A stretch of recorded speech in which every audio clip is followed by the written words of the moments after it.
Okay guys, video start करने के पहले I would say like please please please do likes and subscribe to my videos, okay, so that you can see more such videos. So यहाँ पे Lord Mahavira के contribution की हम बात करते हैं, राइट. जो महावीर स्वामी थे, तो उनका contribution as a moral philosophy उन्होंने क्या क्या दिया है, राइट. सो वो देखते हैं हम लोग. इंट्रोडक्शन में अगर इनके बारे में जानने का जाने तो हम क्या है कि ये जो है महावीरा 24 तीर्थंकरा थे जैनिज़्म के, and was born into princely family in 599 okay BCE before common era, and renounced his life to seek truth. So truth को पाने के लिए उन्होंने अपनी लाइफ को त्याग कर दिया था, राइट. जो भी उनकी सुख और मतलब जो लग्जरीज उनकी लाइफ थी, right.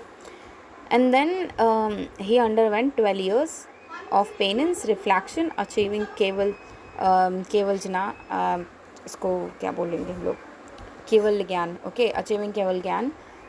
And then omniscience which saved his ethical teaching, right.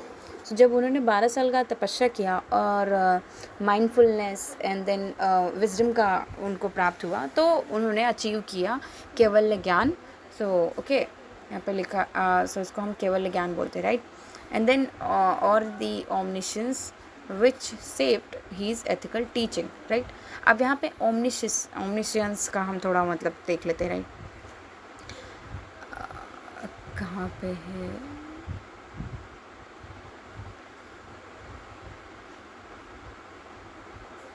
Wait.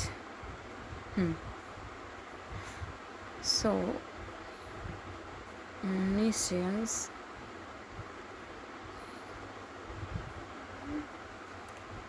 अरे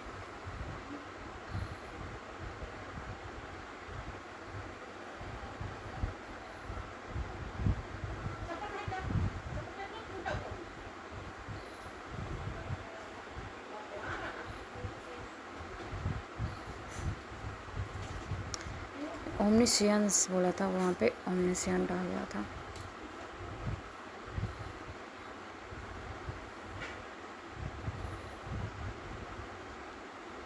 ओके फाइन. सो यहाँ पे देखते हैं कि omniscience मतलब ये इज़ जो है इज़ अ स्टेट और a quality of knowing everything, right. Is a state और a quality of knowing everything.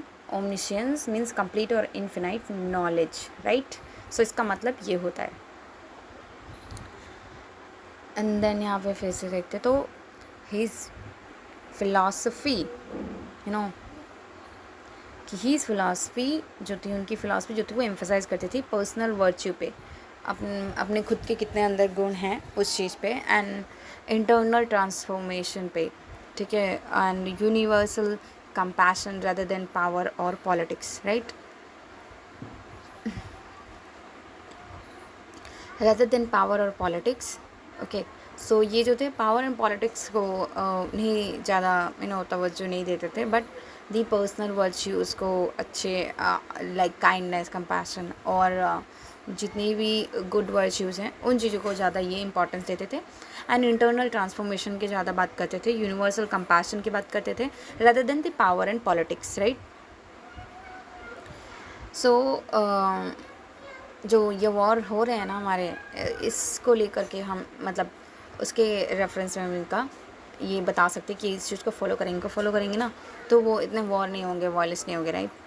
And then यहाँ पे क्या है कि अब जो है core ethical principle of Mahavira की अगर बात करें तो क्या है, राइट.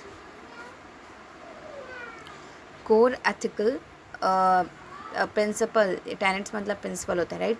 सो महावीरा के इम्पॉर्टेंट प्रिंसिपल्स की अगर मैं बात करूँ तो यहाँ पे क्या है कि first is the 5 great वाउज, right. The 5 great वाउज मतलब 5 महान ऐसे हम लोग कहते हैं ना कि ये कसम खाते तो हम वो चीज़ पक्का ही करते हैं, राइट. कि सो यही वहाँ पे है कि great 5 vows, that is Mahavratas, right. And then ahimsa, that is non violence, right. And then जो है सत्य यानी कि ट्रूथफुलनेस, असत्य यानी कि नॉन स्टीलिंग, राइट। फिर यहाँ पे क्या है कि ब्रह्मचर्य यानी कि चैस्टिटी, सेलिबसी भी बोलते हैं इसको। एंड देन अपरिग्रह यानी कि नॉन पॉजिटिवनेस एंड डिटैचमेंट, ठीक है, नॉन पॉजिटिवनेस एंड डिटैचमेंट। सो यहाँ पे क्या है कि इनके कोर एथिकल प्रिंसिपल जो है ना महावीरा के, ये यही है, राइट। सो ग्रेट 5 फॉज जो महावतास हैं, इनके यही है कि महावीर का एथिक्स जो है ना वो 5 कस्मों पे बेस्ड है, 5 महावतास पे बेस्ड है, ठीक है। व्रत रखते हैं ना भगवान के लिए, सो सेम वे में वैसा जो गाइड करता है बहुत मॉन्क्स को भी एंड ले पर्सनस को भी इन जैनिज्म में। एक ले पर्सन मतलब जो आम जन लोग होते हैं वो, okay. And then this vows are essential for ethical conduct and reflect a moral absolutism that prioritize the purity and responsibility। अब ये जो कस्में हैं ना बहुत ज़्यादा इतनी इंपॉर्टेंट है, आई मीन कसम बोलो या व्रत बोलो, यहाँ पे महावतास है तो व्रत ही बोलेंगे, ठीक है। वॉज यानी कि व्रत, ठीक है। सो जो ये व्रत हैं बहुत ज़्यादा ज़रूरी होते हैं फॉर एथिकल कंडक्ट। वॉज मतलब व्रत ही ज़्यादा सुटेबल है इसके लिए, ठीक है, okay. So ethical conduct and reflect करता है मोरल एब्सोल्यूटिज्म, मोरली एकदम वो जो चीज़ है ना वो पूरी तरीके से कम्प्लीटली आ गई है ऐसा, जो कि प्रायोरिटाइज करती है प्योरिटी एंड रिस्पॉन्सिबिलिटी, राइट। अब मोरल एब्सोल्यूटिज्म का मतलब क्या है, आप इसको थोड़ा सा हम लोग देख लेते हैं, राइट।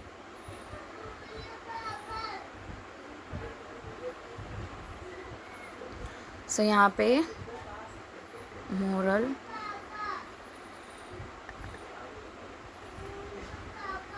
एब्सोल्यूटिज्म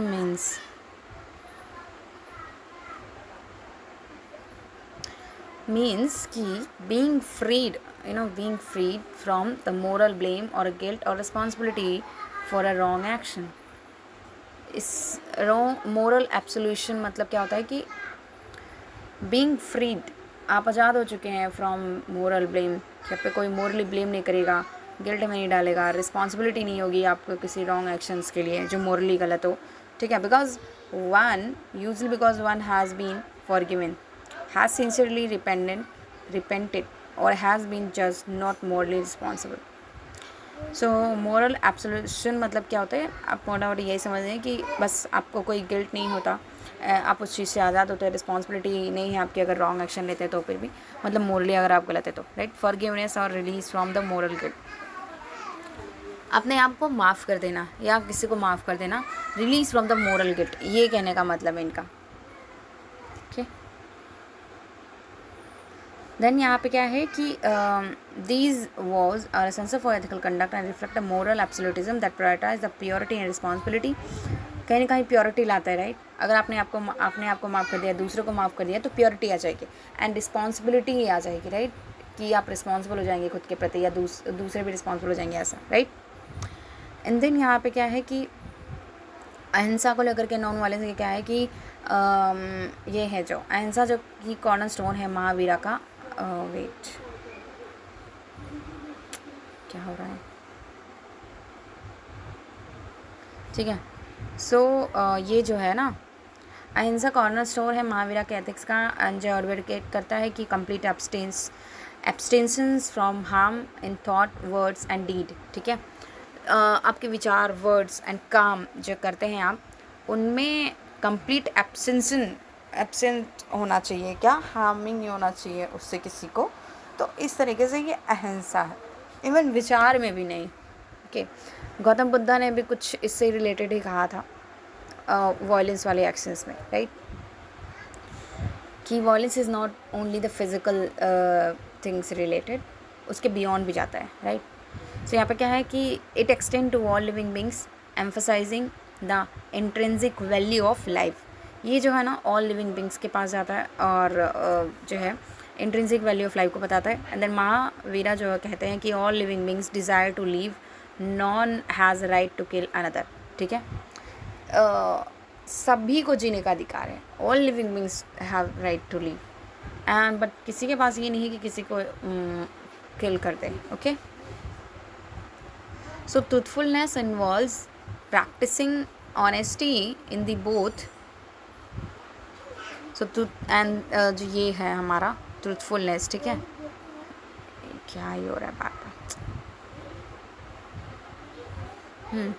सो ये जो ट्रूथफुलनेस वाला है, सत्य को फॉलो करते हैं ना ये, तो इसके लिए क्या है कि ये इन्वॉल्व करता है कि प्रैक्टिस करते हैं ऑनेस्टी को in the both words and intent. अपनी इच्छा भी होनी चाहिए, सिर्फ ये नहीं कि बोल दिया ऊपर से और अंदर से कुछ और ही है, ठीक है।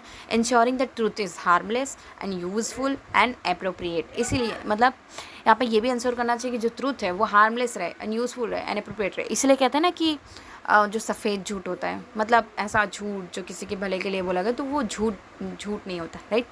इसलिए हम लोग उस चीज़ को प्रैक्टिस करते हैं बिकॉज हार्मलेस ना हो, इसलिए, right.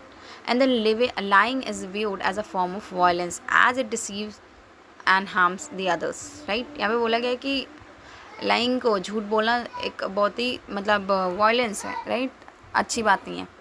So as it deceives and harms it, because वो हार्म करता है और किस लोगों को धोखा देता है, इसलिए। देन असत्य की बात करते हैं, तो असत्य जो है एम्फसाइजेस, वैसे तो असत्य नहीं, मुझे ये तो अस्तेय लगता है, बट इसको असत्य ही बोलते हैं। वही बोलना चाहिए ना, हिंदी में तो यही होता है, ठीक है। या फिर ये ज़्यादा संस्कृत का है, अस्तेय लिखा होगा, ठीक है, बट इट्स ओके फाइन। जुबान को ज़्यादा वही सूटेबल रखता है, राइट, असत्य। सो दी असत्य जो है ना, emphasize that one should not make take anything that is not willingly given including knowledge और opportunities even. Wow, great, nice. मतलब इंसान को नॉलेज एंड अपॉर्चुनिटीज़ भी नहीं लेनी चाहिए अगर कोई इच्छा से नहीं दे रहा है, तो बहुत अच्छी बात कही है। तो इसका मतलब होता है यहाँ पे अस्तेय, नॉन स्टीलिंग, अस्टेय, ओके सॉरी, ये असत्य नहीं है, अस्टेय है ये, ठीक है। नॉन स्टीलिंग जो कि हमारा महावीरा का फिलॉसफी है, कोर प्रिंसिपल है। अस्टेय, नॉन स्टीलिंग, सत्य है, हमेशा है, एंड 5 ग्रेट महाव्रतास हैं। एंड देन ब्रह्मचर्य, जो ये प्रिंसिपल है, प्रमोट करेगा respect for others, rights and positions, ठीक है। देन इसके बाद क्या है कि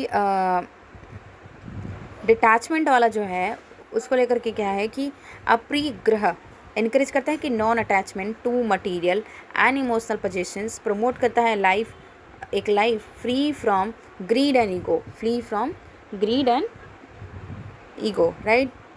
और मतलब अपरिग्रह मतलब नॉन पोजिशन होना, तो ये क्या इनकरेज करता है कि नॉन अटैचमेंट टू मटेरियल, मतलब आप किसी चीज़ से आप जुड़े नहीं हैं एकदम से, ठीक है, कि मैं अब इस चीज़ से दूर नहीं हो सकता, या फिर इमोशनल पोजीशंस नहीं है आपके पास, ठीक है, आप किसी इमोशन से नहीं को लेकर के नहीं बैठे हुए हैं। प्रमोट करना life free from greed and ego, ठीक है, टू इमोशन एंड मटेरियल से भी, मतलब हमें किसी इंसान से भी या किसी चीज़ से भी इमोशनली ज़्यादा कनेक्ट नहीं होना है, मतलब इतना नहीं कि आप उसे छोड़ ही नहीं पाओ, ठीक है, या वो चीज़ हटे आपसे, दूर जाए तो आपको बहुत इफेक्ट पड़े। So promoting a life free from greed and ego, so यही है कि एंड तो इससे क्या प्रमोट होता है कि आपको लालच ना रहे और ईगो ना रहे किसी चीज़ से, ठीक है, तो आप उस चीज़ से फ्री रहे। एंड देन क्या है कि ये सिग्निफाई करता है कि deeper understanding of a true ethics, of true ethics and transcends the mere renunciation of property, right, that transcends. अब यहाँ पे ट्रांसेंड्स का मतलब देख लेते क्या है।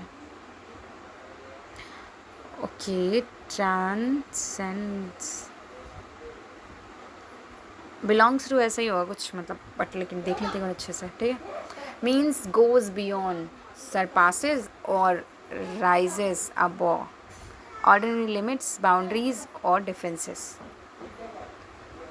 सो ट्रांसेंड्स का मतलब क्या होता है कि कोई चीज़ एक लिमिट से कुछ ज़्यादा आगे जाती है, तो उस चीज़ को बोलते हैं गोज बियॉन्ड और राइज अबव, राइट, यानी कि transcends mere renunciation of a property. So वही है, ठीक है, transcends mere renunciation of property। and then अब यहाँ पे देखते हैं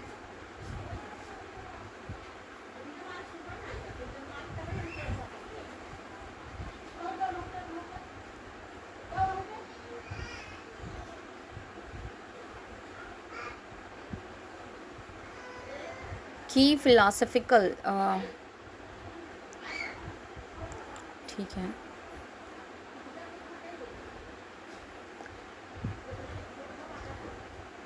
वैसे तो नहीं, इसे कवर कर ही लेते हैं फिर जाते हैं। की फिलोसफिकल कॉन्सेप्ट की अगर मैं बात करूँ तो जो है इनके, ठीक है, तो वो देख लेते हैं कि इन्होंने की फिलोसफिकल कॉन्सेप्ट दिए। तो इसके 4 पॉइंट हैं। Anekantavada, that is the many sidedness of the truth. Satyavada, no not a Satyavada but conditional logic, मतलब शायदवाद। And then karma and personal responsibility, karma and personal responsibility, self verification through the through tapasya होता है ना, वो तपस, तो ठीक है, तपस, ऑस्टेरिटी। सो यहाँ पे इन्होंने इस चीज़ को बताया कि फिलोसफिकल कॉन्सेप्ट इन्होंने दिए हैं, किसने दिए हैं, महावीरा ने, राइट। शायदवाद का, एंड कर्म एंड पर्सनल रिस्पॉन्सिबिलिटी का, सेल्फ वेरिफिकेशन थ्रू थ्रू तपस और ऑस्टेरिटी, एंड शायदवाद कंडीशनल लॉजिक है, अनेकांतवाद नॉन एब्सोल्यूटिज्म जिसको बोलते हैं, and many sidedness of truth भी जिसको बोलते हैं, राइट। तो अनेकांतवाद।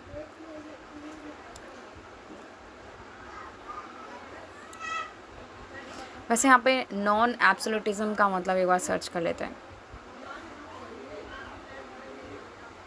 Non absolutism,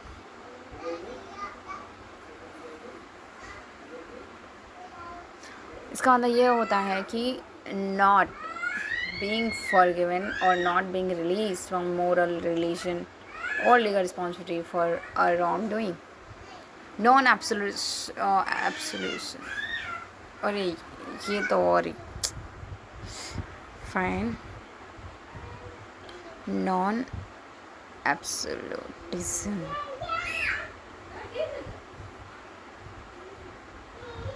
means,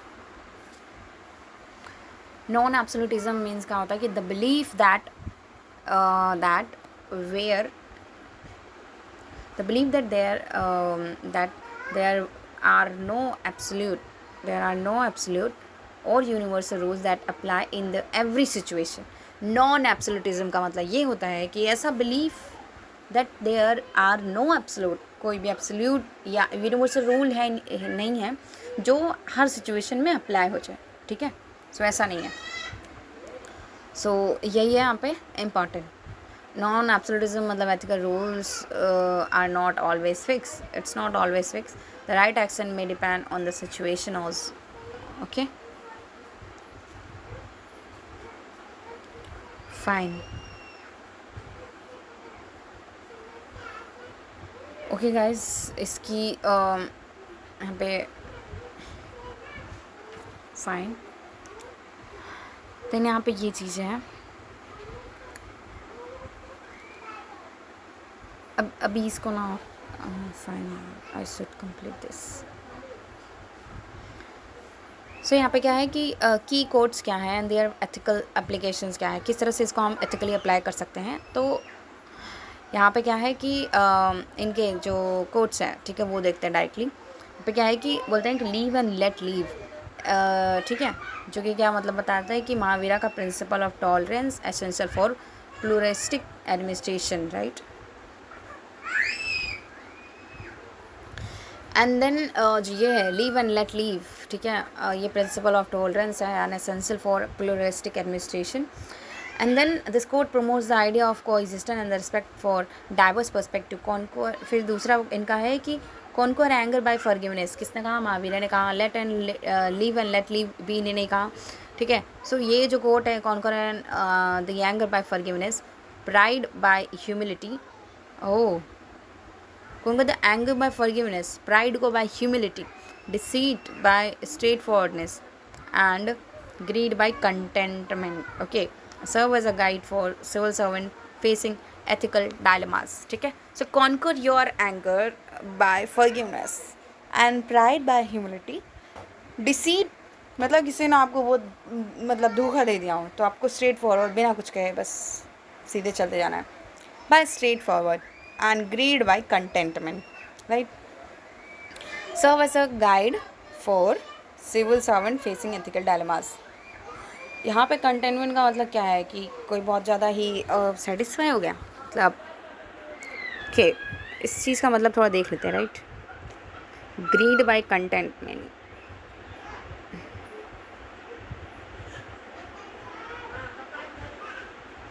conquer greed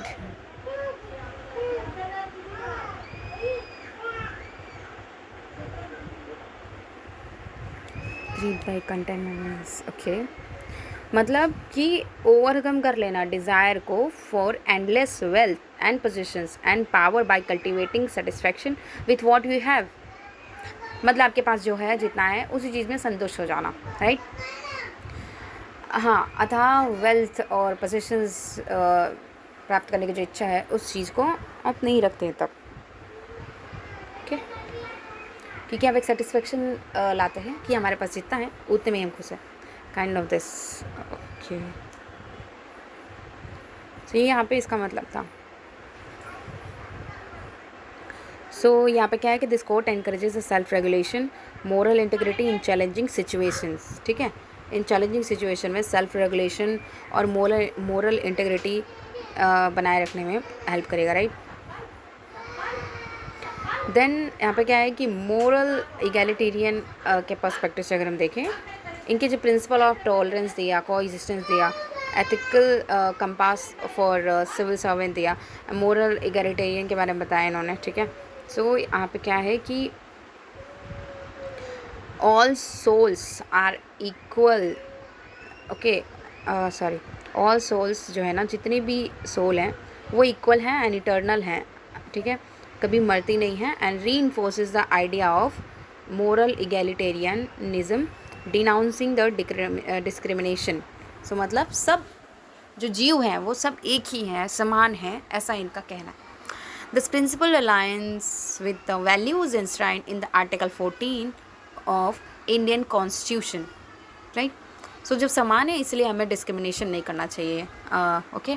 then इससे क्या होगा कि ये जो प्रिंसिपल है ना, इससे वैल्यूज़ जो है ना article 14 of the Indian constitution जो है उस चीज़ को फुलफ़िल करने में हेल्पफुल होगी, right to equality.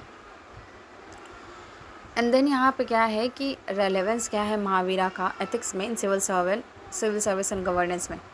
Mahavira ethics का in civil service and governance में क्या रेलेवेंस है, तो वो हमने देख ही लिया कि अहिंसा, वही कि अहिंसा एज एडमिनिस्ट्रेटिव, नॉन हार्म होना चाहिए, डिटैचमेंट एंड नॉन पॉजिटिवनेस होना चाहिए, एकांतवाद एंड प्लुरलिज्म को फॉलो करना चाहिए, ट्रूथफुलनेस एंड ट्रांसपेरेंट कम्युनिकेशन लाना चाहिए, रिस्ट्रेंट अंडर द पावर रहना चाहिए, राइट। एंड देन फिर यहाँ पे क्या है कि किस तरह से हम इसको अप्लाई कर सकते हैं यूपीएससी में एथिक्स पेपर में, राइट। सो यहाँ पे क्या है कि केस स्टडी में अप्लाई कर सकते हैं, थ्योरेटिकल आंसर्स में, ऐसे एथिक्स इंट्रोडक्शन और कंक्लूजन में कर सकते हैं। केस स्टडी में कैसे कर सकते हैं कि in a scenario where an officer faces a pressure to approve a harmful project, applying ahimsa and, मतलब हार्मफुल प्रोजेक्ट उसके सामने है, ठीक है, टू अप्रूव करना उसको, तो applying ahimsa and aparigraha would necessitate re-evaluating the project with ethical sensitivity to avoid the public suffering. Good. Aparigraha वही जहाँ पे मतलब अपना खुद का जो बेनिफिट है वो नहीं देखना है, ठीक है, प्रॉपर्टी से रिलेटेड।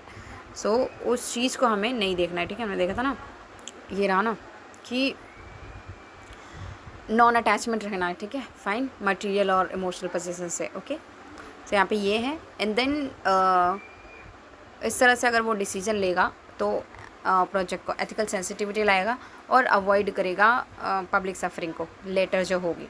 एंड देन फिर क्या है कि महावीरा का जो डॉक्ट्रिन है, थ्योरेटिकल आंसर में क्या कैसे यूज़ कर सकते हैं कि लिख सकते हैं कि काइंड ऑफ कि महावीरा का जो डॉक्ट्रिन है of Anekantavada can be cited to emphasize the need for inclusive consultation and moral humility in ethical decision making, right. Need for inclusive consultation and moral humility in ethical decision making. Mahavira का जो doctrine है of Anekantavada can be cited to emphasize, इस चीज़ का use कर सकते हैं, ठीक है, ताकि इंक्लूसिव कंसल्टेशन रहे और moral humility in ethical decision making. Moral humility का मतलब क्या होता है देख लेते हैं, बस मोरल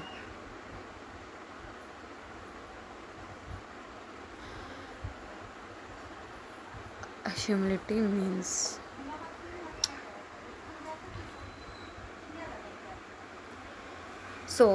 इसका मतलब होता है कि recognizing that your moral beliefs and judgment may not always be perfect and being willing to learn from others, reflect on your action, correct your mistakes. अच्छा, मोरल ह्यूमिलिटी का मतलब ये है कि आप जो है अपनी मिस्टेक्स को एक्सेप्ट कर लेते हैं एंड देन इम्प्रूव करते हैं, ठीक है.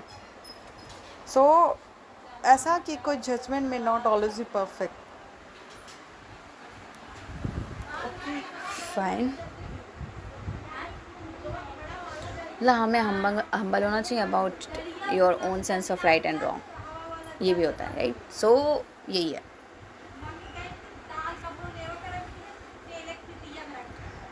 एंड देन ऐसे और एथिक्स इंट्रोडक्शन कंक्लूजन में किस तरह से यूज़ कर सकते हैं कि N essay could reflect on Mahavira's life, could reflect, oh अच्छा, Mahavira's life as a model of a silent restraint, emphasizing that true ethics involve control over mind and desire and ego. Okay.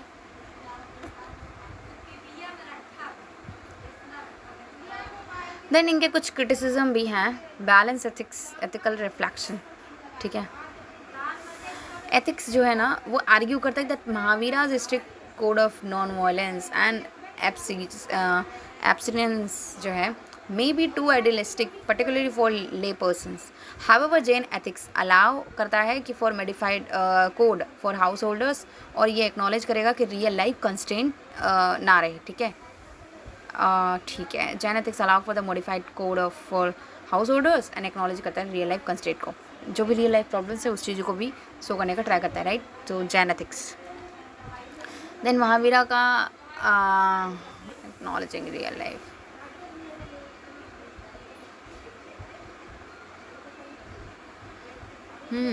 एक criticism कम ऐसा लग रहा है कि जैसे तारीफ कर दी है इसने. Jain ethics allow for a modified code, एक मॉडिफाइड कोड लेकर के आते हैं. Acknowledging the real life constraint, I think यहाँ पे कि रियल लाइफ कंस्ट्रेंट को ना उस चीज़ को एक्सेप्ट करते हैं तो अच्छी बात है ना. अच्छा हाँ ये सही है, सही है. फाइन फाइन, ये पॉजिटिव पॉइंट है, राइट. ओके. देन महावीरा का एथिक्स, क्योंकि यहाँ पे हाउ लिखा था ना इसलिए.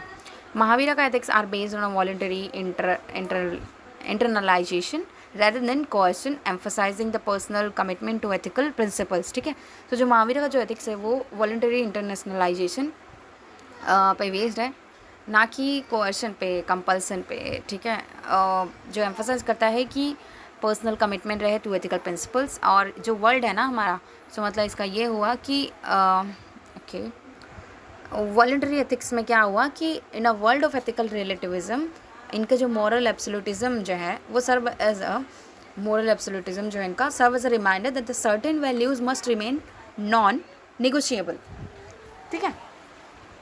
सर्टेन वैल्यूज जो है रिमेन करें non negotiable. So in a world of ethical relativism he is moral absolutism, जो इनका वो बात था कि गलती करते हैं तो सीख के आगे बढ़ना चाहिए, कोई कभी परफेक्ट नहीं होता, राइट. वो एंड जजमेंट कभी किसी का परफेक्ट नहीं होता है, ऐसा रिमाइंडर है. तो ये absolutism serve as a reminder that कि सर्टेन वैल्यूज़ जो चीज़ें हैं, वैल्यूज़ हैं, वो मस्ट रिमेन नॉन निगोशिएबल, कभी वो नॉन निगोशिएबल रहती हैं, कुछ ऐसी होती है.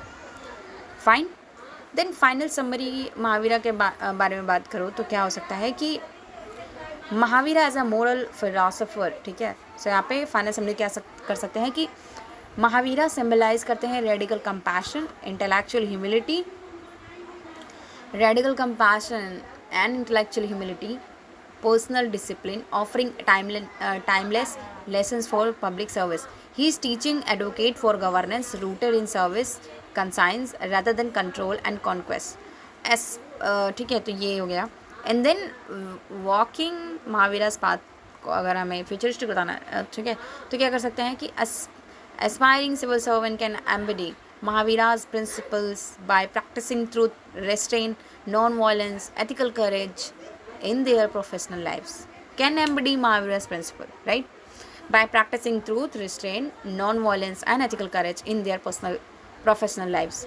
And then his legacy encourages a commitment to ethical conduct that transcends a personal ambition, fostering a culture of integrity in a public service. मतलब इनकी जो legacy है वो कहीं ना कहीं encourage करती है commitment towards ethical conduct, जिससे चीज़ें मतलब एक लिमिट के बियॉन्ड जाएंगी, पर्सनल एम्बिशन के बियॉन्ड जाएंगी, और फोस्टर करेगा culture of integrity in the public service. ठीक है. सो कल्चर ऑफ इंटीग्रिटी मतलब सारी चीज़ों को एक साथ लेकर के चलना. ठीक है. डिस्क्रिमिनेशन नहीं करना. ठीक है. सिर्फ पर्सनल गेन को नहीं तवज्जो देना. ठीक है. फाइन. सो ये इस तरह से हुआ. देन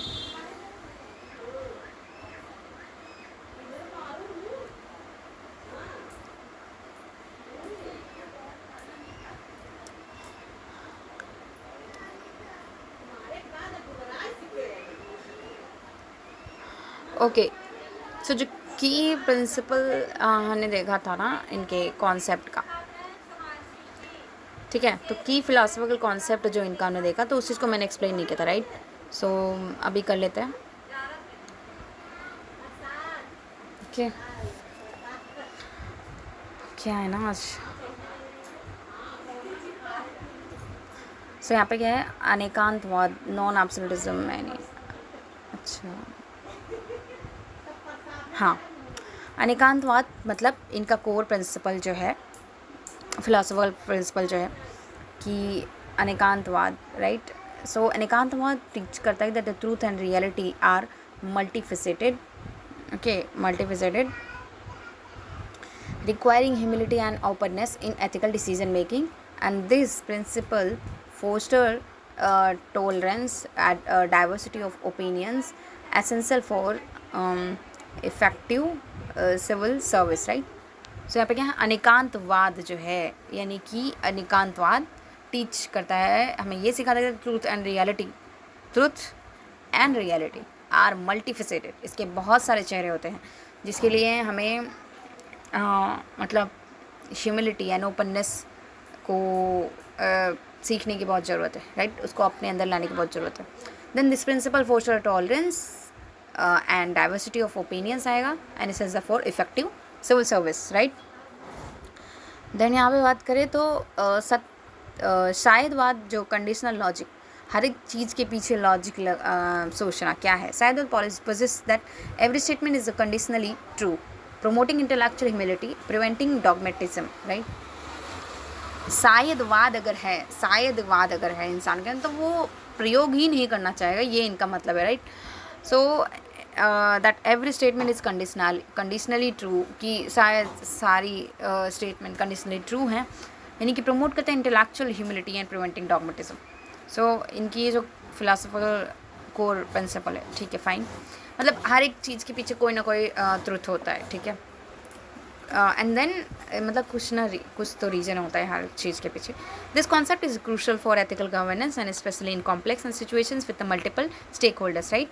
एंड देन यहाँ पे आता है कि कर्मा एंड पर्सनल रिस्पॉन्सिबिलिटी के बारे में अगर देखें तो महावीरा का जो टीचिंग है ना, कर्मा एंड पर्सनल रिस्पॉन्सिबिलिटी को लेकर, सो महावीरा का टीचिंग ऑन कर्मा एम्फसाइज करता है that unethical actions bind the soul. Unethical जो एक्शंस होते हैं वो सोल को किडनैप कर लेता है, बाइंड कर देता है, while ethical conduct leads to liberation. Good, nice, very nice line. Okay. And then मतलब यही कि अगर आप बहुत ही मतलब अनएथिकल काम करते हैं तो आपकी सोल जो है ना वो बंध जाएगी, एंड अगर आप अच्छा काम करते हैं तो आपकी सोल जो है वो आज़ाद हो जाएगी, लिबरेट हो जाएगी. सो ये महावीरा की टीचिंग है. Very nice. Okay. This principle underscores the importance of personal responsibility in an administrator's ethical conduct. कोई भी एडमिनिस्ट्रेटर है, कोई भी सिविल सर्वेंट है, उसकी खुद की पर्सनल रिस्पॉन्सिबिलिटी होगी. ठीक है.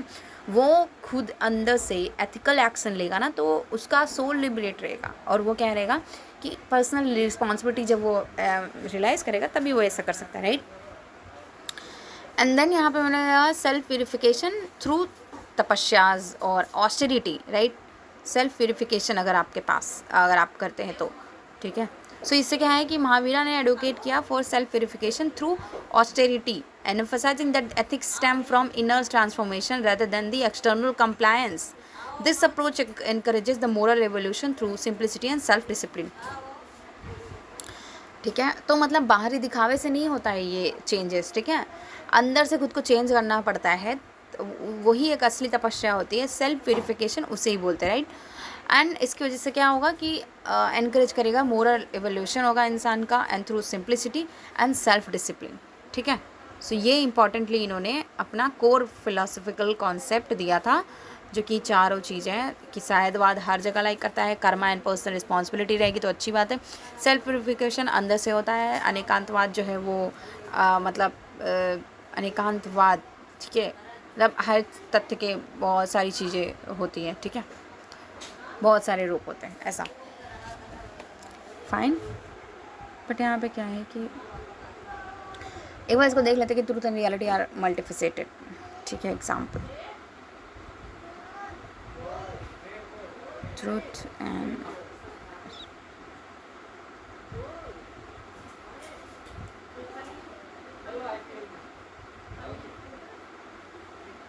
means with example. Okay, so देख लेते हैं. Truth and reality are multifaceted means the truth and reality have many dimensions, right, and perspectives. No single person or viewpoint always capture the complete picture. Fine, okay, मतलब कोई भी truth है, reality है, उसके बहुत सारे डायमेंशन होते हैं, बहुत सारे पर्सपेक्टिव हो सकते हैं या होते हैं. ठीक है, कोई सिंगल पर्सन या कोई सिंगल पॉइंट व्यू पॉइंट ही नहीं ऑलवेज कैप्चर कर सकता है कंप्लीट पिक्चर को, राइट. सो एग्जाम्पल इसका,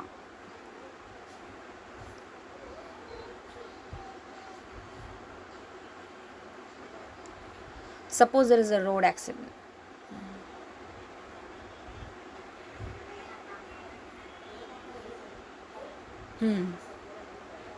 So इन्होंने एग्जाम्पल दिया है, देखते एक बार.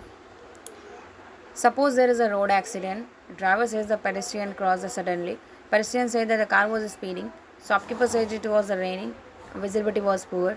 CCTV footage shows that the both made a mistake. Each perspective contains a part of the truth, but the complete reality emerges only when the all perspectives are considered. So ये था इसका मतलब कि fine, a government bills a large dam. Okay, वो छोड़ो, एक example से हमने समझ लिया, राइट. मतलब एक घटना हुई और उसके पीछे बहुत सारे लोगों ने कुछ कुछ बताया. तो मतलब वही है कि इस पर्सपेक्टिव जो है अब सबको मिलाएंगे तब जा कर के सच सामने आएगा ऐसा. सो इसलिए सारी चीज़ों को कंसिडर करना पड़ता है, राइट. फाइन, और कुछ छूटा था मेरा, ये भी बता दिया, ये भी बता दिया, ये भी और ये भी. ओके, ये तो बस ऐसे जानने के लिए, ठीक है, कि क्या रिलेवेंस है. तो वो तो अभी अब समझ गए हैं तो आप लिख सकते हैं, राइट. देन ये मैंने बता दिया, ये बता दिया, देन ये भी बता दिया.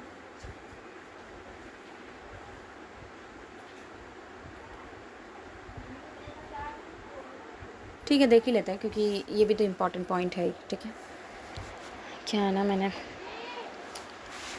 सुबह से खाया नहीं है इसलिए. So relevance of Mahavira's ethics in civil services and governance में क्या है. सो यहाँ पे क्या है कि अहिंसा एज मतलब ऐसा कौन सा चीज़ें हैं जो हम सिविल सर्विस एंड गवर्नेंस में इनका यूज़ कर सकते हैं, राइट, इनके एथिक्स का. सो फर्स्ट पॉइंट आप लिख सकते हैं कि अहिंसा इज़ एडमिनिस्ट्रेटिव नॉन हार्म. अहिंसा इज़ तो ये चीज़ फॉलो करनी चाहिए, राइट. अब इसके बारे में तो स्टेटमेंट खुद ही बना सकते हैं, राइट. फिर बोल सकते हैं डिटैचमेंट एंड नॉन पोजेसिवनेस. अब इसके बारे में भी तो स्टेटमेंट आप खुद ही बना सकते हैं. फिर भी एक बार देख लेते हैं कि the aparigraha in civil service reflects commitment to ethical bureaucracy, अच्छा, and free from material greed and nepotism, right. And जो ये हो गया. एंड देन फिर क्या है कि अनेकांतवाद एंड प्लूरलिज्म जो है, अनेकांतवाद एंड प्लूरलिज्म ये क्या है. सो अनेकांतवाद एंड प्लूरलिज्म के क्या है, तो मतलब इनसे क्या है कि क्या सीख सकते हैं कि रिकग्नाइजिंग डाइवर्स, इससे क्या कर सकते हैं कि जो भी सिविल सर्वेंट होगा can recognize a diverse perspective in policy making, जो कि एसेंशियल होता है for effective governance as taught, जैसे कि महावीरा ने हमें सिखाया, right. So recognizing the diverse perspective in policy making is essential for effective governance, right? Good point. And this principle encourages the administrators to listen with humility and consider the voice of the marginalized group. Okay, next. Then truthful and transparent communication की बात करें तो क्या हो सकता है कि principal जो है ना, सत्य का जो प्रिंसिपल है वो डिमांड करता है that the officers communicate truthfully avoiding manipulation and bureaucratic jargon. So इससे क्या होगा कि अपहोल्ड होगा transparency norm such as a right to information, and वो तो वाइटल है ही for ethical governance, right. Then क्या था नेक्स्ट जो था हमारा कि restraint under the power, right. Restraint under power देखते हैं तो इसमें क्या है कि अगर ये चीज़ हम सीख सकते हैं सिविल सर्वेंट लॉ. सो माविरा जो है एम्फोसाइज करते हैं the restrain is a crucial, मतलब किसी चीज़ पर रोक लगाना is crucial for those in the power advocating for minimum force and maximum fairness in administrative actions, right. मतलब ज़्यादा से ज़्यादा जो है ना फेयरनेस होना चाहिए, कम से कम फोर्स होना चाहिए, राइट. सो ये चीज़ है, एंड इससे क्या होगा कि सर्व एज अ रिमाइंडर कि ethical conduct should guide decision making and even when rules permit harsh actions. Okay, मतलब इससे क्या होगा कि अगर रूल कह रहा है कि हार्श एक्शन लो, तब भी आपको हार्श एक्शन नहीं लेना है. डिसीजन मेकिंग, एथिकली डिसीजन आप ले सकते हैं उस टाइम पे. लोगों पर उतना फोर्सफुली अपने वर्ड्स को नहीं थोपेंगे, लोगों को साथ फोर्स का यूज़ कम करके मैक्सिमम फेयरनेस और काइंडनेस सारी चीज़ों का यूज़ करके आप उनके साथ काम करने का ट्राई करेंगे, राइट. सो यही है रिस्ट्रेंट अंडर पावर. पावर होते हुए भी आप फोर्स का यूज़ ना करें, मतलब मैक्सिमम फेयरनेस लाएं एडमिनिस्ट्रेटिव एक्शंस में, ठीक है. Restraint is a crucial for those in the power advocating for minimum force and maximum fairness in administrative action. आपको ज़्यादा काम करना है, फोर्स का यूज़ जो है ना, पावर का यूज़ थोड़ा कम करो, बट ज़्यादा काम करो और अच्छे काम करो, ये कहने का मतलब है, राइट. एंड जो पहला था उसको भी छोड़ रहे वो भी पढ़ ही लेते हैं. सो जो फर्स्ट